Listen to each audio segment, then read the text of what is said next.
My name is Connie Stanley. I'm an RN and I'm a wound ostomy continence nurse. I'm going to be giving a demonstration and going over the bag technique of procedures and policy procedures for Destiny Home Health. If you will look at your handout, please, and follow along with me. This is good for us to remember, also to read. It stays in our memory better. So our policy is that all staff who visit multiple clients, take equipment and supplies from client to client, and provide direct client care will practice bag technique, per agency policy, I will say. And our purpose is to establish basic practices of infection control for caregivers who transport and use equipment and supplies with multiple clients. So there are certain things that are special instructions. Number one, we have to place the bag on a clean, solid surface. It is optimal if we can put it on a hard surface, but as you know, in the real world, sometimes patients don't have a hard surface for you to put it on. If they have a rollator, wheelchair, or something like that, you can put a barrier towel in the seat of that and use that for your table, so to speak. But we never put the bag on the floor. Number two, select material that will be used to discard contaminated disposable equipment such as a paper or plastic bag. So you want to make sure that either you carry plastic bags or ask the patient for a trash bag that is plastic. Number three, we're going to wash hands using soap and paper towels or the alcohol-based hand sanitizer. And we do not use a cloth towel. And we prefer that you do not even use one of the patient's cloth towels that have not been used for anything else. We prefer that you do not do that. Maybe in a very rare instance you would. And as you can see on your policy, it does say unless they have a clean one that you could use. But we prefer that you don't do that either. And after washing your hands, you may enter the bag and take out equipment needed for the visit. Place the equipment on a barrier towel, such as a clean paper towel. We have barrier towels specifically for this purpose. Number five, during your visit, discard dirty disposable equipment into the paper or plastic bag. And if there's an unusually large amount of contaminated dressings, another bag will be needed for double bagging as a precaution. With all wound care and any bodily fluids, it is mandated that we use double bags before we put them in the trash. Number six, when the visit is completed, clean the used equipment such as the stethoscope and wash your hands before replacing equipment in the bag. We never re-enter the bag unless we've washed our hands. Number seven, close the bag and leave it in a clean area until you leave the home. If you do vital signs and then you do the bathing for home health aides, you might do it this way. You might do the vital signs, get that all checked before they have kind of exerted themselves. Sometimes their vital signs will be elevated. But keep your bag in a clean area on a barrier towel until you leave the home. Okay? And just a few reminders, keep the bag out of sight. When you're traveling in your car, it's best to keep it in the trunk if you can. And it is recommended here that you don't leave the bag in the car overnight because extreme temperatures can damage some of your equipment. So if that's possible for you to do, it is recommended. Avoid bringing the bag into particularly dirty or insect-infested homes, and occasionally we run into those situations. Instead, prepare a small bag with just the specific equipment you will need and a container for your cleaned equipment. And then also use the client's equipment as much as possible in those situations. And with MRSA patients, you may obtain a MRSA kit here at the office to take and leave at the patient's home. And if the nurse hasn't already done it, you may do that. Okay, so now let's go into the process and procedure that you're going to do to use appropriate bag technique. You walk in your patient's home, you have the barrier towels available and ready so you do not have to get into your bag to get started. And you greet yourself, you ask for permission to put down your supplies, and then you get out your barrier towel. This outside pocket is an excellent place to store those so that they are very available.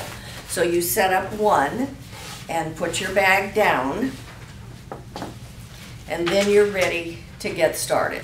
The next thing you're going to do is you're going to open all the different compartments that you need. You haven't washed your hands yet because the outside of the bag is considered dirty. So we're going to open all of our compartments to get access to all the supplies that we know we're going to need. Now, if this is the first time for this patient, you look at your assignment sheet for home health aides, and nurses, or RNs and LVNs, look and see what you might need. All right, so I've got everything opened up here.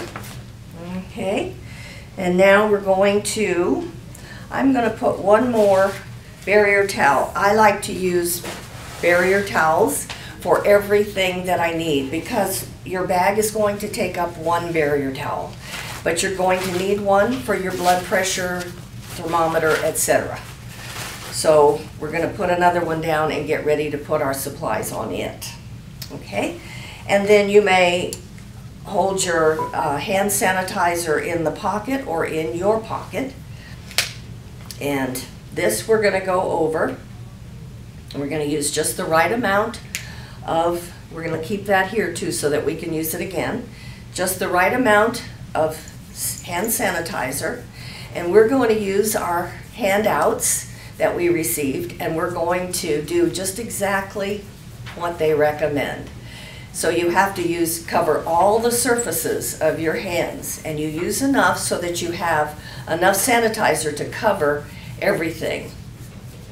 So 15 to 20 seconds, okay, until they're dry. We never flap our hands to dry them, okay. Now, you're ready because your hands are clean. Now you may enter your bag. So you can pull out the different things that you will need for your care that you know you're going to need. And I'm just going to take out some things as an example for you. So you have different supplies in handy little Ziploc bags that are contained individually in your bag. But now you can take out the ones that you're going to need for this visit. And you kind of have an idea. I usually put out a few extras just in case. Usually have an idea after you've been there a few times that you know exactly what you're going to need, or pretty much. But for gloves and other things like that, use a few extras. Okay. And then you have your gloves in your plastic bag, so you know that you're going to need a certain amount of gloves, because you have to wash your hands between glove changes, and there are certain instances where you know you're going to have to change your gloves. And then I'm going to, if you will, take out my blood pressure cuff and my stethoscope. Then after I do the care to the patient, check the blood pressure and all those things, then I am going to clean each one of the equipment, pieces of equipment. And we are going to clean the blood pressure cuff, clean the thermometer, and we're going to put them back on a barrier towel here. Then when we're finished cleaning everything, we're going to put it back in the bag. You do not clean the blood pressure cuff and put it in here. Clean the stethoscope, put it in here. No, you clean the blood pressure cuff, leave it here. Clean the stethoscope, leave it here. Clean the thermometer, leave it here. Then when everything is cleaned and you're ready to do the next step in your process, put all your equipment back in your bag. Okay, now we're ready. You're finished with your patient. You've taken their vital signs. You've put away the blood pressure and all that vital sign equipment. And now you have a few things left over that you're going to clean up. And that is going to be the unused gloves and your Sani wipes, any extras or whatever you're going to leave. You can leave those here. If you have extra lemon glycerin, a package of those, you could leave those here, an extra mouth cleaning and your fingernail cleaning equipment needs to stay here, the fingernail file at least. Those are disposable, but we could leave those for this patient only. Now you're ready, so you're gonna package up everything, throw away the discarded, and then you're ready to clean and close up your bag, and you're ready to go. So now your hands are clean, you've taken off your gloves, you're not going to get back into your bag. When you need to get back into your bag, don't forget to hand sanitize again. But now we finished our visit, so now we're just going to close up everything and get ready to go. Now it's important too, I know this is just bag technique, but we're kind of doing a mock visit. So I want to remind you that you will tell them when the next visit is going to be. Another time this week, you're scheduled for another visit this week, and so far I'm the person to come. If that's not true, then you say, I know you're getting another visit this week, I'm not exactly sure who's coming, but they will call you before they come to see you. And that's what our orientation is, that's what we're supposed to be doing. So that's what we want to let them know, that they do expect another visit this week. So that concludes our policy on proper bag technique. Thank you.